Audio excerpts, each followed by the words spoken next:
The hollow below. Disappearances in the Grand Canyon. They don't tell you this when you visit the Grand Canyon, but people go missing there all the time.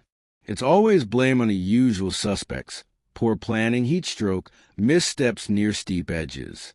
Most disappearances are written off with a tidy explanation that comforts the public and saves the park's reputation.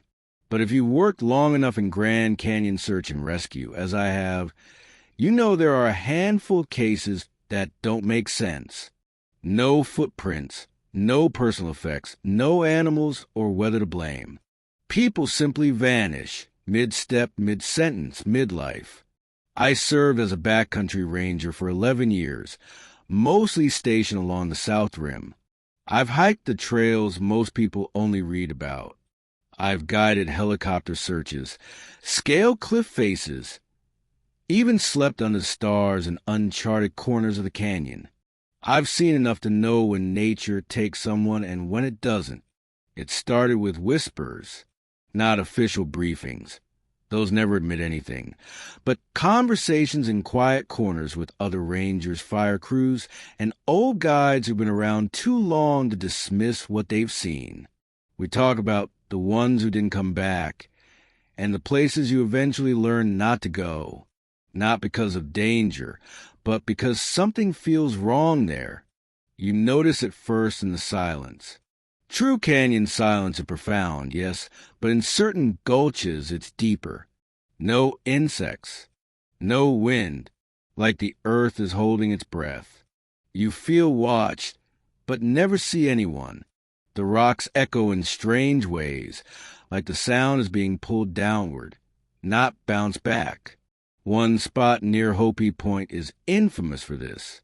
We unofficially call it the breathing rocks. If you stand there long enough, some say you'll hear a hollow inhale coming from the cliff face, like something beneath the surface is waking up. The first truly strange case I encountered was in 2006. A solo backpacker named Jordan Lytle. Ex-military, avid hiker, well-prepared. He filed all the proper permits, mapped his route, even radioed in twice a day. On day 3, the call stopped. We assumed injury. But when we traced his last known location, we found something weird. His campsite was intact, tent zipped, food untouched. Footprints led away from the fire pit toward a cliff wall and then stopped. No signs of a fall, no scuff marks, nothing.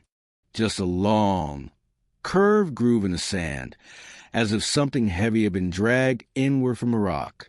A colleague of mine, a veteran ranger, pointed at the cliff and said quietly, "That's not sandstone.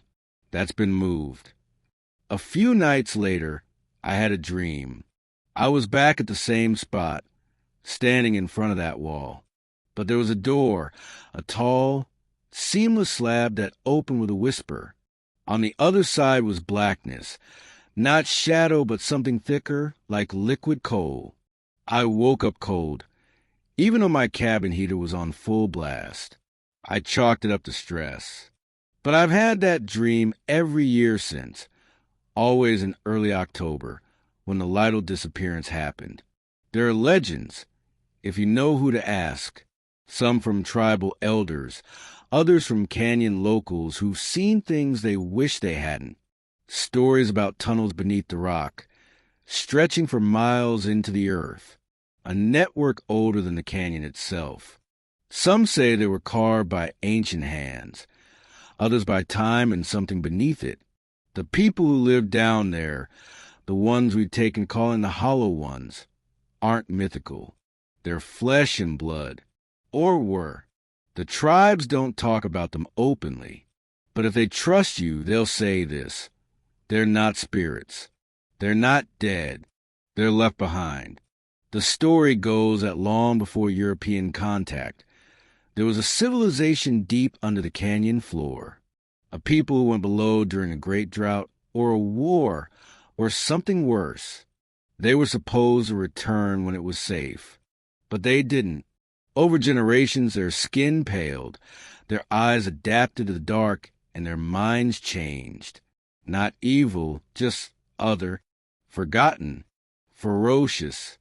And when they needed fresh blood, they began sending the pale ones up, feral scouts with long limbs and white eyes, to drag the curious below. Some say there's a purpose to the abductions. Not murder, but integration. A way to keep the bloodlines alive. If you're taken, you're not killed. You're changed, kept, added to the city beneath. And if your spirit breaks the right way, you become one of them.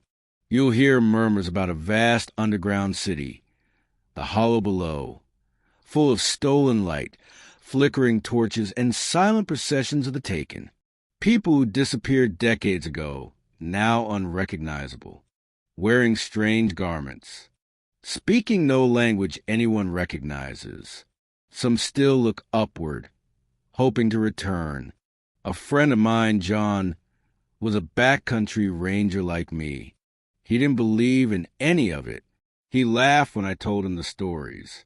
Then in 2015, he found what he thought was an undocumented cave near Vishnu Canyon. He went in alone, left the GPS tracker pinging. He never came out. We sent a team in. His gear was 300 feet inside, neatly set down like he was coming right back. His flashlight was off, but still worked. His backup radio was beside it. The tunnel narrowed, then split in 3 directions. Beyond that, we lost signal. One of our team said she felt something watching them. Another said he heard whispering, but the words were garbled like a radio out of range. The mission was called off for safety. We never found John. Officially, he's listed as missing, presumed deceased. Unofficially, he's part of the tally. One of them now. If you ever hike off-trail in the Grand Canyon and come across an opening in a rock, a tunnel that feels too perfect, too symmetrical, turn around. Don't photograph it. Don't mark it on your map. Walk away without a word. Because if you linger too long, the hollow ones will know you're there. And once they know, they'll want you. If you like today's story, please like and subscribe for more spooky tales.